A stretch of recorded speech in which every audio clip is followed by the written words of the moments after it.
All right, everyone. Thank you for joining me for this episode of the Mindrise podcast. Today, we are going to be jamming with my friend Marilyn about core values, making sure that we're living by our mission, and creating a culture of communication. So I'm sure that you have the friend that is a complete badass, that has about 18 titles to their name and would probably cringe if you read their bio because they're so stinking humble. Well, I do have that friend, and that is Marilyn. So I'm going to share with you a little bit about Marilyn. She is the executive chef and owner of the Marilyn Schlossbach group, which includes lots of restaurants: Mangosta Lounge, Pop's Garage, Asbury Yacht Club, Saltwater Cafe, Whitechapel Projects, as well as catering and events.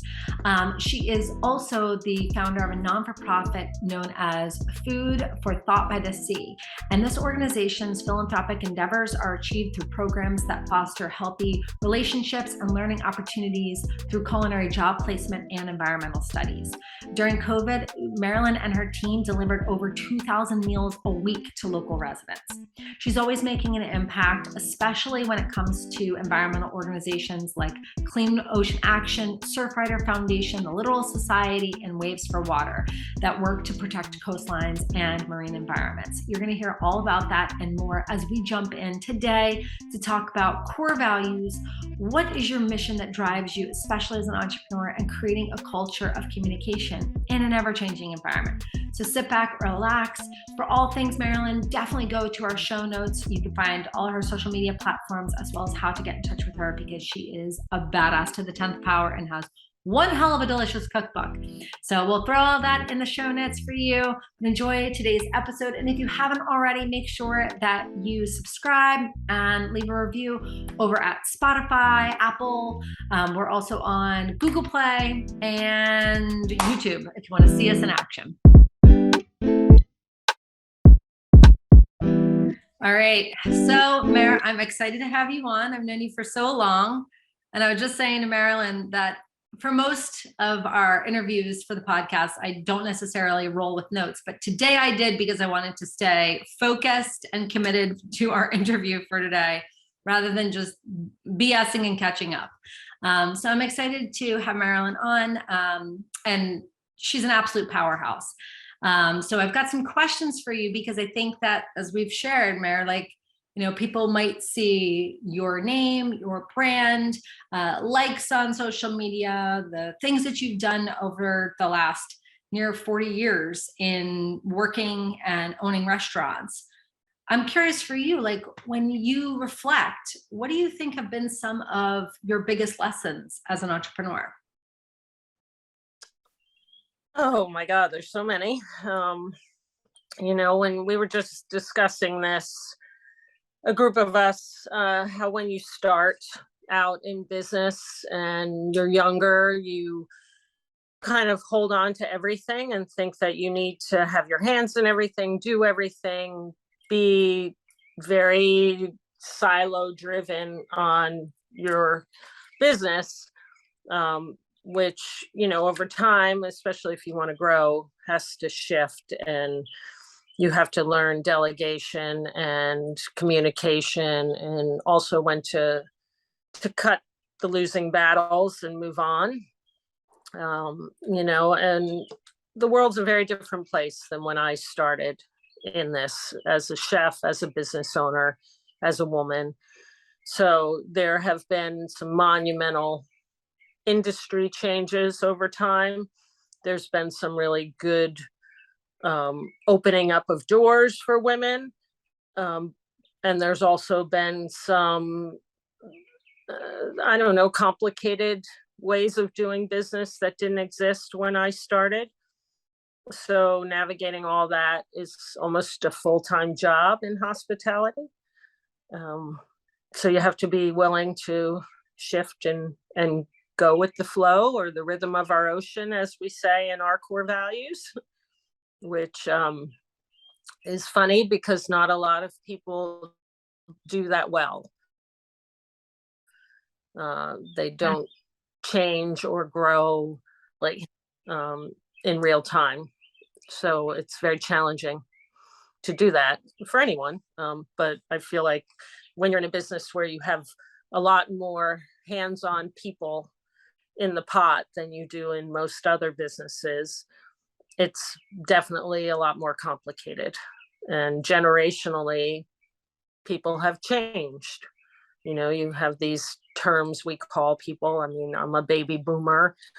My husband's a Gen X, and now there's millennials and Gen Zs, and I don't know what they call the new ones, but they all definitely have a very different sense of values than what I grew up with. Well, so I love that you mentioned core values. Do you think that that's exclusive to your group? Do you feel like that's exclusive to hospitality? Do you think that as an entrepreneur or business owner that should just be a baseline standard practice?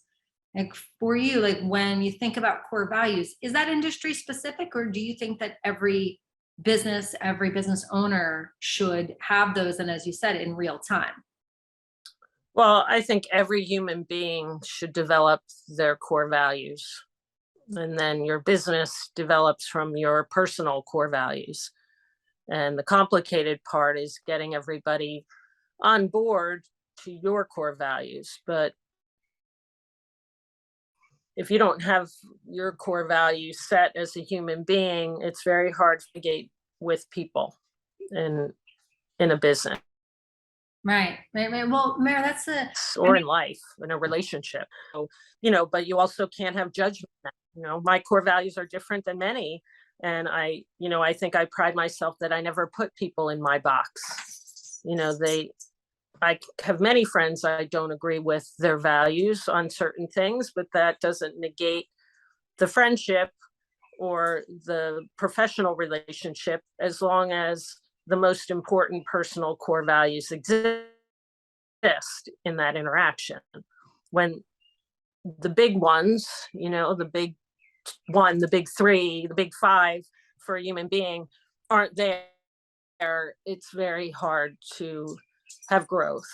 And sure, every business owner struggles with that at some point. I know I am right now, as we've come out of COVID and have a lot of new employees and a new customer base, a new America, a new world.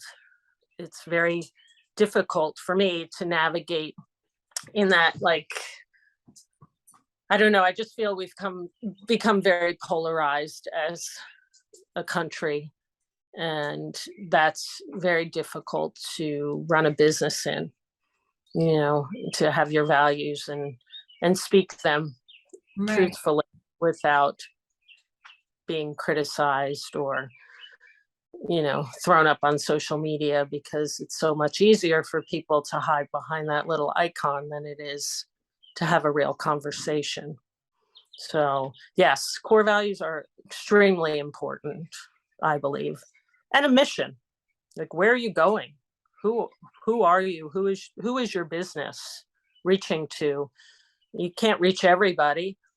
I tell my team all the time, some people just aren't our customer, and I'd rather them go where they will be happy than for us them down and be frustrated in that.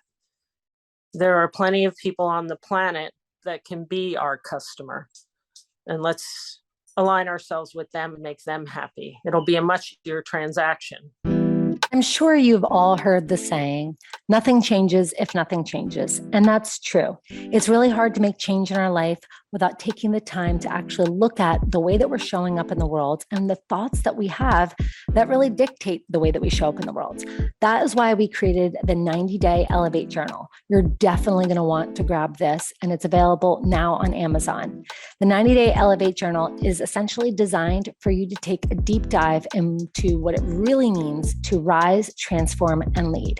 Grab your copy for less than $20. You can always visit www.themindrise.com/elevate or check it out in the show notes. But you need to grab your copy of the 90-day journal now and really elevate to the next level. I hear what you're saying. It's like you have to have the core values that reside within yourself, and therefore that paints the picture for your business. But I guess what I'm curious about, especially, you speaking from the perspective of hospitality, where sometimes you have new staff, whether that's seasonally or just as people evolve. I'm curious, like, how do you either do like a rally cry, or how do you get people on board to represent your core values? Is it a matter of like, even in the process of hiring, or is it finding talent and then educating them on the core values? How do you get a sea of people speaking the same language? Well, it used to be easier because we had a broader base already in existence, a broader core of people to grow from. COVID kind of wiped that out for a lot of us in the industry. So, when you used to hire 10 people, it's much easier to give them the tools, whether it's through video or through emails or through conversation, to subscribe to your core values, or even if they don't, to fake it till they make it with the guest. But now we're hiring dozens of people, and that's really complicated. It has been, the last 2 years have been the most challenging years of my career, especially this past season. It's easier to scale in life than it is to ramp up in rapid form, to come out of COVID and all of a sudden have the business go back to what it was, with so many more challenges, with, I hate using the word supply chain and price increases and labor shortages, but they are reality for every business owner right now. I've talked to people who hire one employee and have a problem with that. So it's not exclusive to us. We just happen to have more people involved in the equation. So, we've created a whole series of online videos. We've always had a mission and core values, and they hang all over the back of the house of the restaurant so people can read them. We have ongoing discussions and leadership training with the top tier. But at the end of the day, my values must transfer to my leadership and then to their team. It can't go from me to the bottom. So if I've learned over time to concentrate on the top tier and then let them become me. And when they don't, the big problem lately has been that not enough people to replace them. And, you kind of get stuck. We say we need a body. The body could be a manager. The body could be a chef. Maybe we don't align and they don't align, but if we take them out of the pot, the void is too big to fill. And, when we're in a business where we're not behind the scenes on a computer, we're out there in the field, and we need the bodies. And that's, the body conversation is really frustrating. Like, sometimes I'll come into work. I don't really work shifts that much. I do one a week on the floor with the team, where I'm the actual floor manager. And some days I'm just like, oh my God, I could shoot myself in the head. There's not one person in this pavilion that gets it. I'm always like, who's the most important person in this room? And they'll all say, you are. And I'm like, no, the guest is, not me. If the guest doesn't love you, I can't pay you. I'm at the end of the equation. But Mary, do you find that there's some truth to that? Is that it's almost like when the principal steps inside the classroom, when you're around, 'cause I could see both hands. One, so you want to work a shift so that you've got your hands in things, so that you're visible, that you're, staying, connected with your team. And at the same time, do you see that you get a different performance out of people because like mom's here?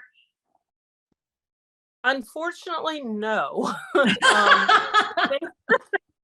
That I am such an accessible human being to everyone that when you are around me a lot, it's very easy to take advantage of me, because I am approachable. I am down to earth. I will help you when you need it.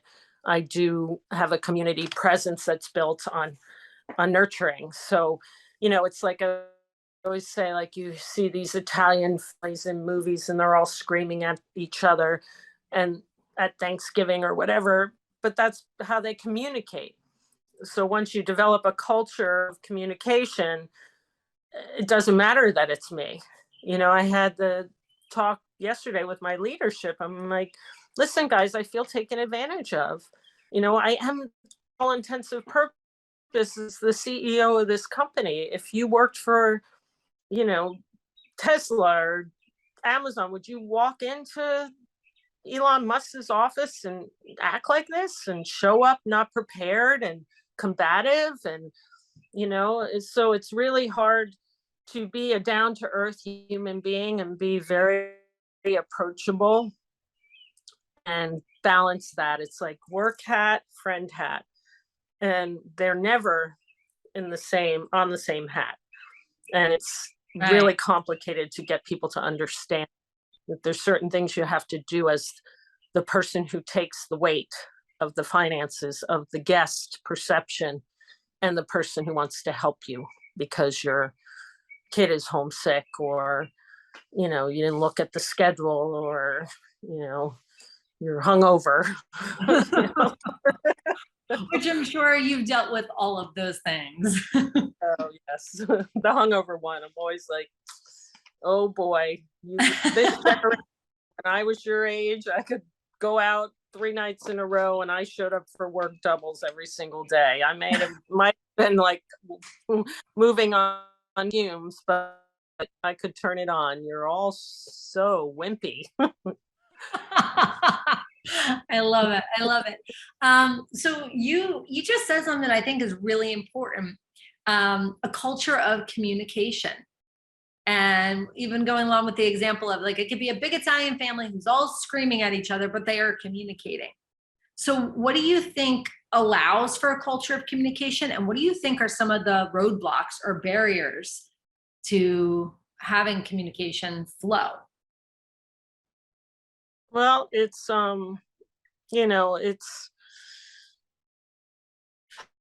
it's very difficult now because of technology, because people communicate in very different ways online than they do in person. And I think it has really created this very introverted society publicly. At home, you can whatever you want to say. I even see it with my kids who are so outgoing around us and online in their TikTok and their Instagram, but then they go and meet socially and they shut down because it's real. It's energy. It's flowing. It's not in a box. And that is very complicated to create a culture of communication, especially with young people. And, people like to talk sugar about everybody, but the opposite end. I don't know if I can say that word on your podcast. You say what you want to say, girl. Right. So they talk shit about people all over the place, and that to me is very damaging for communication. If you can't say what you need to say to somebody, you shouldn't be saying it at all. And that's a grandmother adage, if you can't say something nice, don't say anything at all. And we've lost that kind of respect in our culture. We've lost the ability to kind of nip things in the bud by being not afraid to have a conversation and then letting it get to a point where it's blows up, and I definitely am one of these people because I try to not speak up initially. I try to give people the benefit of the doubt, and then you get into that moment where you can't say anything because you're in a shift, and if you upset them, then they're going to upset the guest, and then I leave before they get off and I don't talk to them, and then I hear they took my shifts away because they didn't talk to them. It's like a trickle effect of telephone, of not talking to people. It's like the opposite. And then it's hard to go back from that unless you've really developed trust with the people. And there is a barrier to me that, the people normally go to someone else Like I always say, when there's a problem, I'm the last person to hear about it, unless it's a guest. So if I'm hearing about it, it's pretty important, and I don't know. I call it the bobbing dog syndrome when I talk to people at work. They're like, oh, yeah, yeah, yeah. Like those dogs you used to put in the back of your car and they would just go Bobblehead. Yeah. Yeah. And then I know that they didn't process any of it and nothing is going to change. And, that 21-day adage that you have to do something repeatedly for 21 days for it to process to your brain. In our industry, you're not with the same people 21 days in a row. It's not a 9 to 5. Everybody's in the same room every day together. It's a mix of people constantly because of our industry. So it's very hard to create a flow of communication with people without using technology. And then technology is complicated. You forget to take the caps off. You put a exclamation for fun and they think you're mad, or a question mark and they don't understand. For a long time, I didn't realize that one of the people that worked for me had an Android. So every time we would reply back and forth, instead of the emoji that was sent, it would be this question mark. So, at one point I was like, why are you questioning me? Like, you don't understand? And then somebody was like, she doesn't have an iPhone. Oh gosh. It's technology is your friend and your foe, your helper and your nemesis, So. Oh, that's the truth. Well, and like to your point, Mare, like even talking about the girls, they're lit up and alive when they're around you and Scott and their friends or their social media, but then put into a different setting. Sometimes that's, that happens with kids. It happens with adults. It happens with all people where, you aren't necessarily attuned to that environment and our behavior shifts. So yeah, I think that, checking for understanding, as you're saying, like, okay, let's talk about it. Let's not be afraid to have a conversation. Because if you are, then it's going to be a barrier to connection. And you have to have boundaries. People really don't have a lot of boundaries when it comes to interacting anymore, because those boundaries don't exist on social media. But in real life, they need to exist, because I'm not going to put up with interaction of people the way they are on their social media sometimes. We're all human beings. We all F up. We all do great things. But at the end of the day, if you don't learn from that and move on, and if you don't have boundaries to say, wait a minute, you can't, just because you treat this person that way doesn't mean you get to treat, this is my choice of how I want to be treated. That is, I don't know, I think that comes with maturity and growth. When you're younger, you tend to do things in a different way. And when you get older, you realize that time is shorter and things you want to accomplish don't have a long game. They have an end date, and things get a little more navigated or more assertive or more, abrupt in your mind, because you can see the end. Where when you're young, you can't even imagine the end of life. Right. Right. Well, that's a good point too. I think that, and it's funny, I'm about a month out, and by the time our podcast comes, it'll already have happened, but I'm about a month out from my 40th birthday. And I was starting to do some reflecting and thinking, okay, well, I'm like halfway there in life. What is this? But at least the biggest takeaway that I'm experiencing right now at this snapshot in time is the knowing yourself better. So there was, I would say definitely in my 20s and early 30s was this Goldilocks of trying to figure out what's too hot, what's too cold, what's just right. Like, who am I? And I think that at least my interpretation, and, I'm approaching 40, is just that the older that you get, I think that you're clear about who you are, and I don't know. I think that there's also a less tolerance for bullshit. Like, at least that's where I am at this stage in life. It's just like, actually, that's not for me. So I'm okay with not trying to make that fit. I'm moving forward. And I don't know if it's because you see an end or maybe you just know yourself better, but I'm curious from your perspective, like, what do you think some of those key elements are in aging that lends itself to perspective? Well, I read a great book. Everybody should read it. It's Lindbergh's wife wrote it, Anne Morrow. It's called Gifts from the Sea. Okay. All right. And she chronicles her life through seashells that she picks up on the beach. And at this point in my life, I'm an oyster. So I love this.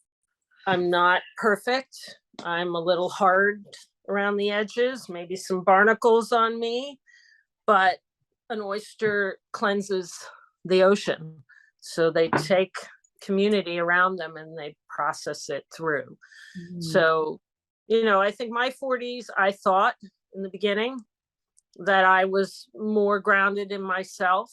But it turned out to be towards the end into my early 50s, a very big upheaval of what I wanted, who I am, letting go of all the messed up crap I had done in the past, or childhood trauma, or family junk that held me back, or ex-boyfriends or friends, all of those things, and concentrating more on how can I not use any of that as a crutch anymore? How can I stop being triggered by all this crap and set some boundaries for myself? I've never had boundaries in life when it came to people. I've been abused in that, both professionally and personally, because it's always been, Marilyn will fix this. Marilyn will be there. Marilyn will give me a paycheck. Marilyn will give me a place to live. Marilyn will always take me back in her fold when I screw up. And now that I'm almost 60, by the time you're 40, closer to 60 than 55, way closer. Sure. And that's I'm like, now physically, I feel older. I know that, we were looking at a house upstate a couple months ago, and it was beautiful and it was a great location. And there were all these stairs. And I said to Scott, in 10 years, I don't know if I'll be able to walk up these stairs. And that's the reality. So something I had never thought about before in my life, that I would be coming to an age where I might not be able to do a lot of the things I do, include work in an industry that I work in, the way I work in it. So you have this other set of things you need to look at when you get a little older. And then it's like, what are the lists of things I really want to do for myself? And that doesn't mean like buy a new pair of shoes or go to the far places I want to go, like Antarctica and Africa, which are on the list, but like, what do I want to learn about life? That's why I did this James Beard thing. I thought, I've never been formally trained in a college atmosphere on anything. I've never completed except a real estate course and a honorary degree at Brookdale. I've never gone and done a full scope of something that relates to what I've done my whole life. So I want to do things like that for myself and see what almost the next chapter of my life is, that has nothing to do with all the people I've carried on my back. There's no more free lunch from Marilyn. And, people have an impression of me, like you said, and some of those knew me when I was younger and might have an impression of that time. Some of them might have known me 2 years ago and have an impression of that time. But I feel like almost every month I grow into a different human being. And I just hope that people stop judging people on really anything, on how they live their life, because nobody really knows what anybody's going through and what their life is like behind the scenes and the things that they struggle with. And nobody really has the right not to give you a chance to change if you want to.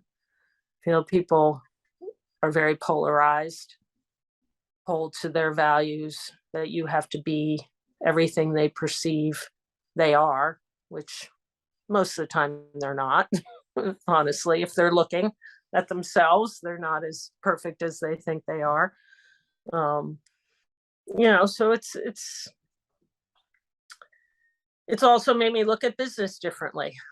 Like when I started, it was a lot of fun. There weren't as many rules and regulations in place on a government level. Money wasn't a driving force as it is now with, when I tell people my rent on the boardwalk is $500,000 a year, right, they fall off their seat. They think, I'm so rich that I could pay, that kind of money. They think, I'm like their mortgage or their rent. That's $24,000 a year. sure. Multiply that and then have to carry that every day and make sure that everybody that's working in that gets paid, all the things that go with it. At the end of the day, in business now, $1 million is nothing. It's nothing. Right. If you have $1 million business, you're probably paying $990,000 to have it. Yeah, there's a lot of truth to that. So I hear what you're saying. Early on, one of the words that you used was fun, right? So I'm thinking even like back in your ocean days when there wasn't as much rules or regulations, or maybe the stakes didn't necessarily feel as high, right? Because we also didn't know what it was like, nor did we feel, in our 20s that we had this huge amount of responsibility. Whereas right now, I imagine, or times in the past decade or so, that you've felt the weight of other people's like mortgages or car payments or their kids or the things on your shoulders from having the staff and, being part of the community as you have. So for you these days, like what is fun? Like what's the most fun about what you do personally and professionally? Well, professionally, honestly, lately, not a lot of fun. It's been a big light bulb moment of how I'm going to move forward. I've established that I'm not having as much fun anymore. I haven't done the strategy how to change that, whether it's to continue doing it or to do something else. There's always a fear, especially at my age, of how could you do something else if you've done something the majority of your life? I mean, I've been doing this since I was 12. Right. Right. A long time. Personally, I think, it's very complicated having kids. You have a kid. I have two of them. One of them is not as easy as the other one. Kids, when they get to preteen years, develop lots of anxiety about life, more so than we ever could have had, because there's so much information available to them. They just can't be kids. They just can't go outside and play until it's dark. It's a very different world. And that's sad to me for them and complicated as a mother when I want to go do these fun things outside. I don't want to be on a computer. I don't want to watch TV. I don't want to do those things. And going into puberty with them is really scary, especially as an older mother. So I'm not looking forward to any of that. So here's my list of things that are not fun. But it's true, Mare. We're raising kids in a way that we didn't experience being raised. I mean, I wasn't raised with the internet. I wasn't raised with the constant inundation of information that our kids have. They have so much more access to information now then I don't even know if I had that level of access to information into college. I mean, I went to the library. There was no Google. I tell them all the time, you can get your first cell phone when I got mine. I was 35 years old because that's when it was invented. But it's, yeah. Oh, I did the same thing. I was like, I was in college, so you'll be fine.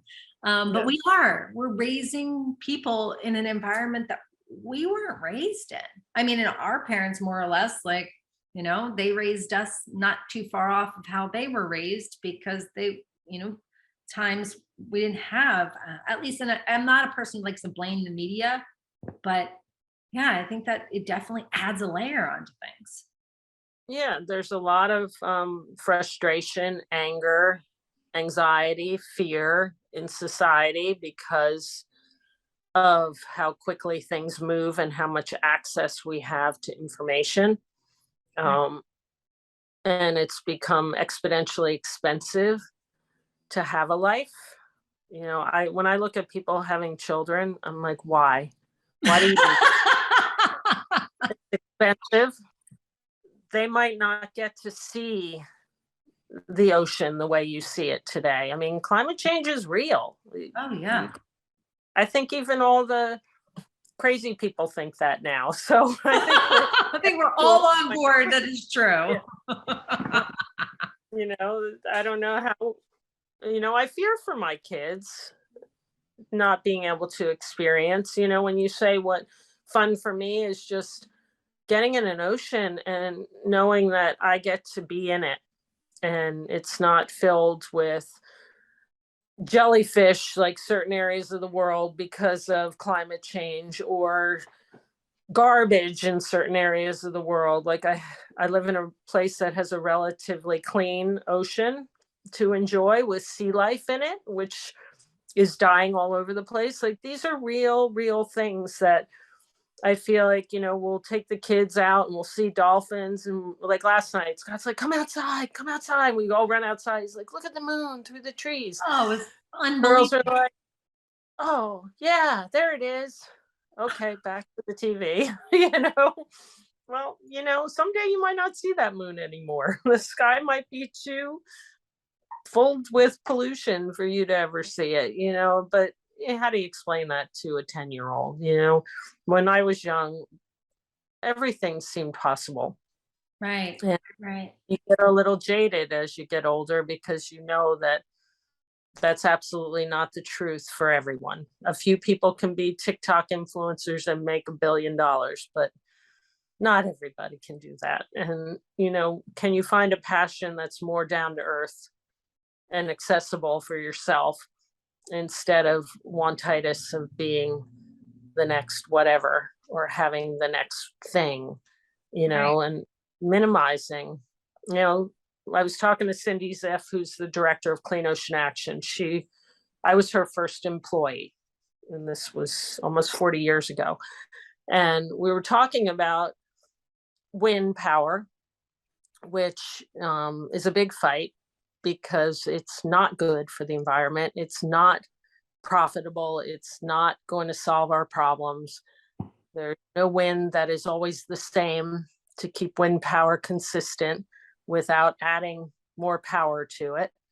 So it's a really expensive way not to accomplish something, but look good. You know, there's a lot of proposed to be sustainable and environmentally conscious. But at the end of the day, the only way to stop it is to stop overusing things, stop buying plastic, stop having 4 cars, stop having 10 houses because you're rich. What do you need 10 houses for? Go stay at the Ritz. You know? Well, Mary, you make a really good point. In fact, I was talking to my acupuncturist the other day. She's just a great personality. And something that she said to me was how in society it would be great if we could quell demand. And she was talking about supply chain and all those things. But where is it that we're fed this diet of information that more is more is more is more? So to your point, like, why do you need 10 houses? You know, like we don't need 12 pairs of jeans, you can be fine with 6 pairs or whatever, like whatever. But taking a look at your life and saying, do I have a thirst for demand because I'm trying to fill a void? And what would it look like if I actually addressed what's going on for me? Because we think that over consumerism is how much we can acquire. But to your point, there's a global effect here on so many levels that we can't see. And, when you hear of Patagonia giving up all their shares to a nonprofit so that they can have a legitimate way to battle climate change, because now they have political power to do that. But then you look at cosmetic companies that continue to package in non-recyclable plastic. Like, can't you put your friggin' shampoo in a clear bottle with a smaller top so I can recycle it, or in glass or in a can? Like, do you have to use black plastic, which is unrecyclable at any level, like just because it looks good and looks expensive? There needs to be bigger movements. Like I was talking to Cindy, take a guess on how many plastic bags were saved by the plastic ban since January. Like how many we've eliminated? I mean, frankly, I always feel inundated with them, but so I couldn't imagine. What's the number? It's over 3.5 billion. Wow. Like I was guessing a couple million. 3.5 billion plastic bags were taken off the planet since January by a plastic bag ban. Now, what if we banned non-recyclable plastics from packaging? Right. Yeah, the world would go apeshit because they can't have their orange, beautiful $40 conditioner for their hair. But at the end of the day, would we really care? No. And, would it help? Yes. And it won't save everything. But we have to start taking little steps as human beings to change our behavior, to stop being more judgmental, to be more open to conversation, to get every side in the room for an effect. Your beliefs might not be my beliefs at the core, but you're still a good person. We can agree to disagree without setting the world on fire, and we can all agree to do our part so that my kids can have something to see when they go outside to look at the ocean, that there will be a dolphin there 30 years, and that can give you food, whatever kind of food you like, whether you're a vegan, a carnivore, I don't care. I'm a lycodarian. I eat what I like. And it's all over the place. I don't eat this because I like cows. I eat this because I don't care about chickens, whatever it is. Don't put me in the box. Right. Well, I think full circle, Mary. It goes to your core values. What's your mission? You got to get a mission. And then, like you said, a culture of communication, however you're communicating, we get more done. I don't have to agree with you. You don't have to agree with me. But as long as we can, have a way in which to respectfully communicate and share our different points of view, that's where I think it can be the birthplace of innovation. I mean, how many things that we can come up with and create when we have that opportunity to innovate, right? And have things not so easy all the time, but instead having to kind of look within to decide what are the ways in which I'm creating. So as we wrap up, I'm curious for you, like, what are some of your drivers? Would you say it's family, it's legacy, it's staff, it's food, it's hospitality, it's community? What would you say some of those drivers, that whether it's when you wake up in the morning or you have to even persist through something that's really hard, what are some of those drivers for you? I don't know. I mean, it depends on the moment. I hope when I'm gone, people think I made the world a better place. And at some point in time, I touched them in a way that made them think more intensely about something, not just surface. I don't like surface. I don't like friendships that are on the surface, business relationships that are on the surface. You know, my mother always said if you could count your friends on one hand, you were a lucky person. And when I was a kid, I thought that was crazy because everybody wants friends. And now, you know, I can count them on 10 fingers, and that's a lot. As a busy person, it's a lot to keep those relationships going.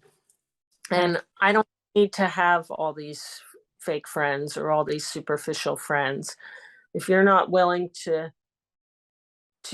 collaborate in our conversation, and by collaborate, I mean like collaboration is give and take. It is creating, it's solving, it's growing, all those things. It's one of my favorite words that I want to spend my life collaborating, whether it's with my husband, my kids, my coworkers, my guests, my friends, my podcast with you. You know, that to me is really the only purpose I want to have. It's very fulfilling to work with others for me. And you know, it's hard to say what that is in each thing because I do a lot of things, but I really don't want to be a soloist. That's not me. It never has been.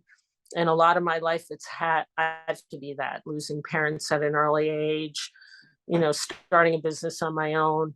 I don't like working like that. It's not fulfilling to me at the end of the day. It's very lonely, you know, Right. But somebody else, that might be the way they operate. And that's great. You just really, if you're operating like that, it's very hard to work with others, you know, so you have to develop some tools. I remember something you said to me years and years ago. I mean, it might have been when we just even met. And I had said a passing comment to you, something like, well, I'd love to have you over for dinner, but oh my gosh, I couldn't make anything like you could. And you said something like, I'd go over to your house just to have toast. Do you know how often people invite me over? They don't. And it impacted me so much because at least what I had walked away from that conversation taking, and I don't know if you remember that conversation, but what I took with me was that we always have an interpretation about somebody else. And you know what? When you're a chef, yeah, probably people are like, oh, I can't invite her over for dinner. And that's, you know, saying it on a surface level. But as a person, you just want to be invited over for dinner. You don't care if you're going to have toast or not. And I think how true is that of everyone, right? Like everyone thinks, oh, you're a life coach or you're a therapist. You have it all figured out. I mean, you're my friend. You know, I do not have it all figured out by any stretch.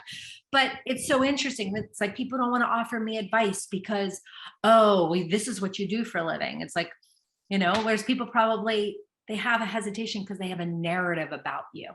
And I just, that moment between us stuck with me. And again, I don't know if you even remember that, but it meant so much because I just reflect back to people have all sorts of stories that they're telling themselves. And that's how they then interact with another person rather than just like showing up and saying, hey, come on over. We're having toast.